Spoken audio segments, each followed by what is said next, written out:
POV, you just got drafted. Now what? All right, so we had two completely different experiences. Yes, he was already known as the first overall pick. I already had a house in Houston. I had to wait. I flew to the draft with the owner. Anyways. He's got to take me back. What?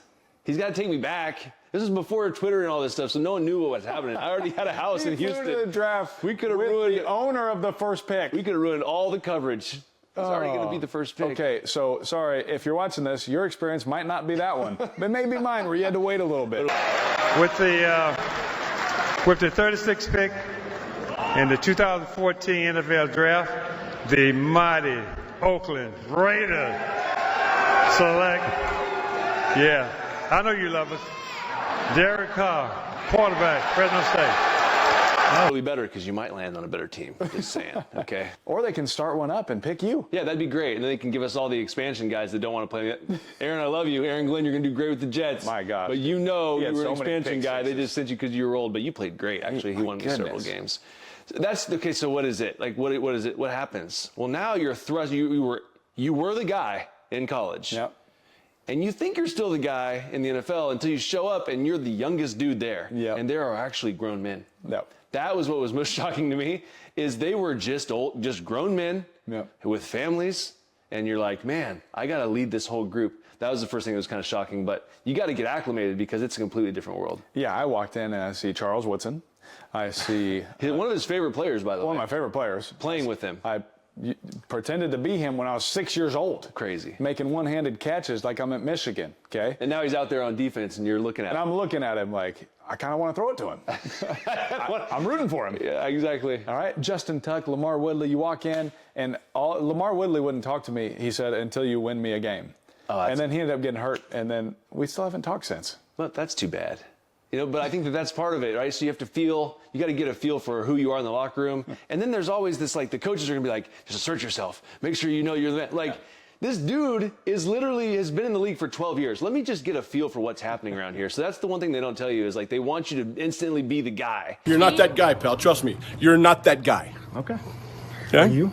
Absolutely. Yeah. But you can't just go in there and act like you are, but you got to earn it. Like, that's the thing. You have to earn the right to play with those guys because it's their livelihood, and you got to come in there and you got to know what to do. Number one. That was the biggest hurdle for me, is like the amount of information that you had to be able to digest and then spit back out. Yeah. It was overwhelming at times, very difficult. Yeah. So usually what happens right after you get picked is you do media. Yep. I'm just here so I won't get fined. So we do media. You're answering questions. For him, it was Houston. For me, it was Oakland. All of those writers and all of those people following that. You got to get to know them. You got to get to know them. Yep. You're learning names, and they're asking you questions. It's all exciting. It's the excitement of they're actually celebrating it with you. Like they're happy for you, asking, man, this is awesome. There's hope, for things to come and all of those things, right? With all due respect, Master, is he not the chosen one? And then for my situation, I went to Oakland, so I didn't fly on the owner's plane with him from the draft. I was at his house. Should have been a first-round pick, let's be honest. I was at his house. You were. And I literally drove, me and my wife and our family, like we drove to Oakland because it was so close. So, but then you ended up being the all-time passer leader in Raiders history. So you did okay. You did okay. Like, sometimes it doesn't matter how you got there. It's how you finish. Life's all right. So, yeah, then the other thing is, so now you've gone into the building, you've got the playbook, you're trying to figure out what's happening. Yep. You got to get acclimated to the city, too. It's like, that's the one thing I remember about the draft is, like, church, everything. House, schools. Your kids, like, if you have kids, are they going to go to school? Where are they going to go to school? Is your wife going to homeschool them? Or are you going to send them to a school that you've never even been in the city before? Yep. That's the one thing I remember about the draft is when we were, like, in the room, and I kind of, like I said, I knew where I was going. But Pep kind of knew he was going to the Panthers, but Mike Williams, Quentin Jammer, like, some of these guys, they had no idea. And they're like, I've never even been to Buffalo. Like, I don't know what's up there, right? I never went to Oval Jabber. So that's you got to get acclimated to the city because you have to live life there. Your whole life is now in that city. So you got to get acclimated and find your way around. That's what the downtime is for a little bit in the summers, to work out, but to also kind of find your way around the city. Yeah, and I think fans do a fantastic job of welcoming you. Like, anytime you go to a new team, which I did twice, or a new city, which we did 3 times with Vegas, people are just so welcoming. People are still putting Fresno State flags in the stands. Yeah, I love that. Making you feel at home. Like, there was many games even on the road, people holding up Bulldog, signs and all that kind of stuff. So you guys are awesome, and we appreciate it, but it is a complete transition. Yes, it is exciting. Yes, everyone says, man, that's the other thing. Everyone's like, man, you just hit the lottery. It's like, well, first of all, there was a lot of work that when went I into see this. them win the lottery, they just go grab the ticket and grab the check. Yeah.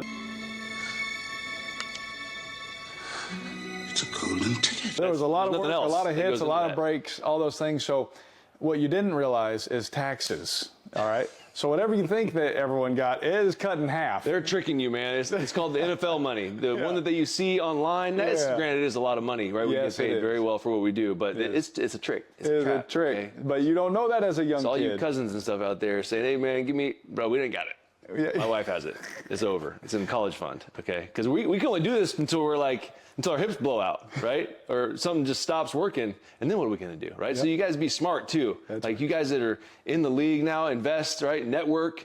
Talk to even like the beat writers that were on my beat, especially in New York. I got to know a lot of them, and now they're working on the NFL Network with me. And so, but I have great relationships with them. So think about life after football while you're playing. I think that's the most important thing I could tell young guys. Yeah, when you begin that transition and now this is your profession, you don't have to go to class and all this kind of stuff. Like, this is your job. Yeah. It's just a different animal. And so it's a big transition, but leaning on the veterans, asking them questions. That's all I did. I asked questions. I tried to learn, and thankfully, Seawood was a great big brother to me. I was trying to find guys that have been there for like 10 years, and if they'll talk to you, then follow them around, man. Just do what they do because there's a reason that they're still there. Yeah.